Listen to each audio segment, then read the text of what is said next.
तो अखिलेश यादव के सपने में श्री कृष्ण भगवान रोज आते हैं, इस बारे में बता जाते हैं कि उनकी सरकार बनने वाली है उत्तर प्रदेश में। तो वहीं आपने सुना मुख्यमंत्री योगी आदित्यनाथ ने किस तरह से तंज कसते हुए ये कहा कि दरअसल दंगे किस तरह से होते थे और मथुरा वृंदावन के लिए पुरानी सरकारों की ओर से कोई भी कामकाज नहीं किए गए। इसी पर चर्चा करेंगे। खास मेहमान जुड़ चुके हैं, उनका परिचय आपसे करवा देती हूँ। हमारे साथ भारतीय जनता पार्टी के प्रवक्ता शलभमणि त्रिपाठी जी उत्तर प्रदेश से जुड़ रहे हैं, मनोज पांडे समाजवादी पार्टी के प्रवक्ता भी जुड़ चुके हैं, धर्मवीर चौधरी बीएसपी के नेता स्पोक्स पर्सन हमारे साथ मौजूद हैं और शांतनु गुप्ता जी हमारे साथ जुड़ चुके हैं राजनीतिक विश्लेषक के तौर पर।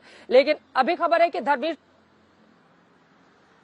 चौधरी जी सबसे पहले आपके पास आते हुए, इसके पहले कि बीजेपी और समाजवादी पार्टी के नेता हमसे जुड़े, मेरा सीधा से सवाल है, अखिलेश यादव के सपने में आ रहे हैं, अब भगवान श्री कृष्ण आशीर्वाद दे रहे हैं कि उनकी सरकार बनने जा रही है उत्तर प्रदेश में, क्या है इस पर टिप्पणी आपकी? आशीर्वाद मिलेगा उनको भगवान कृष्ण का? चित्रा जी, अखिलेश यादव जी ये नहीं बताएंगे कि भगवान श्री कृष्ण की जन्मभूमि के लिए उन्होंने अपने सरकार में क्या काम किए थे। 350 से ज्यादा करोड़ का बजट आदरणीय बहन कुमारी मायावती जी ने परिक्रमा मार्ग और अयोध्या के साथ साथ मथुरा और वृंदावन के लिए दिया था।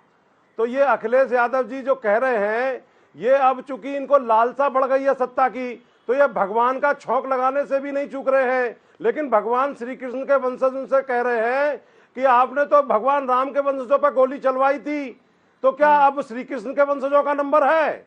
और मेरे गांव में चित्रा जी एक बुजुर्ग तो थे, वो कहते थे कि मुझे आकाशवाणी हो रही है और कृष्ण को लेकर लड़ाई चल रही है। मैं बता तो रहा हूँ चित्रा जी, सुन लीजिए।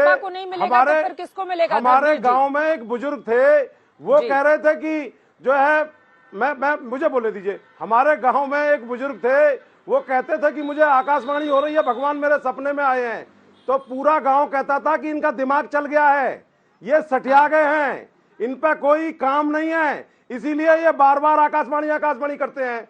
तो ये भगवान आकाशवाणी में नहीं आए हैं, भगवान तो कण-कण में बसे हुए हैं, जो जनता है उसमें बसे हुए हैं। लेकिन ये एक परिवार की पार्टी है और परिवार से आगे नहीं बढ़ पाती है कभी भी। ये तो ये जो आशीर्वाद मिलेगा, ये ना राम पे गोली चलाने वालों को मिलेगा, जवाब ले लेती हूँ। मनोज पांडे भी हमारे साथ समाजवादी पार्टी के प्रवक्ता जुड़ चुके हैं, मनोज पांडे मिलेगा, ये कानून के रखवालों को मिलेगा।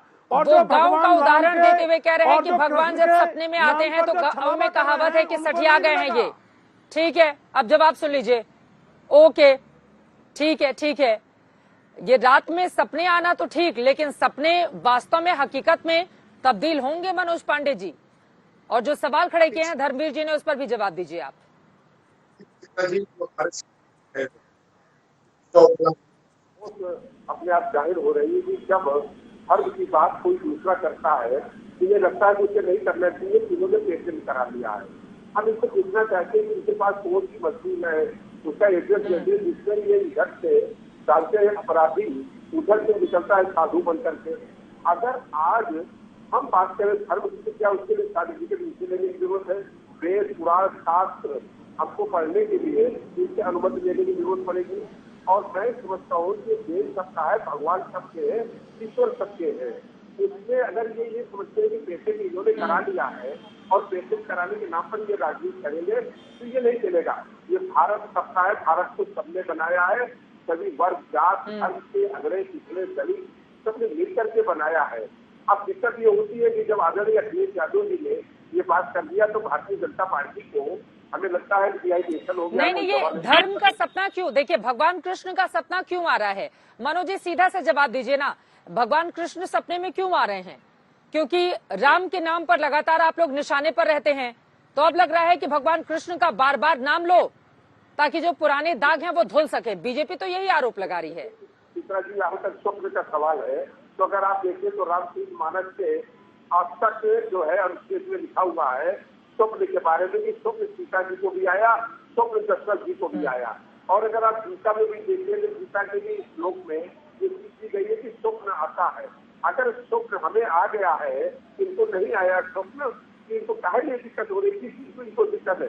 स्वप्न आया है, उन्होंने कहा है भगवान कृष्ण ने हमारे आदरणीय राष्ट्रीय अध्यक्ष को, और उस स्वप्न को सच मान करके साकार करने के लिए निकल पड़े हैं।